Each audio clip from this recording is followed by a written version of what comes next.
अस्सलाम वालेकुम, मेरा नाम आराध्या है। मैं नेशनल यूथ काउंसिल की 3rd बैच की मेंबर हूँ। मैं ट्रांसजेंडर कम्युनिटी को प्रेजेंट कर रही हूँ यहाँ पे। आई थिंक बहुत बड़ी अचीवमेंट है और हिस्टोरिकली भी इतना बड़ा काउंसिल बना है। आज काया यूथ समिट भी हो रहा है और मेरे लिए एक एजाज़ की ये बात है कि जेंडर इक्वलिटी की जहाँ लोग इतनी बात करते हैं, आज साबित हुआ है कि इक्वल रिप्रेजेंटेशन हर कम्युनिटी, हर जेंडर की यहाँ पे हो रही है।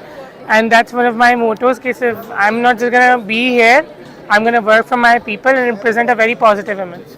आई थिंक गवर्नमेंट जैसे ये भी एक इनिशिएटिव है गवर्नमेंट का ही, and I think government needs to do more on the education sector, employment more.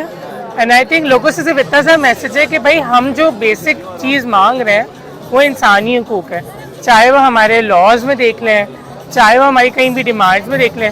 Basic fundamental rights है जो हर इंसान का हक है, कोई एक्स्ट्रा नहीं मांगिए। तो बस ये जिए और जीने दें।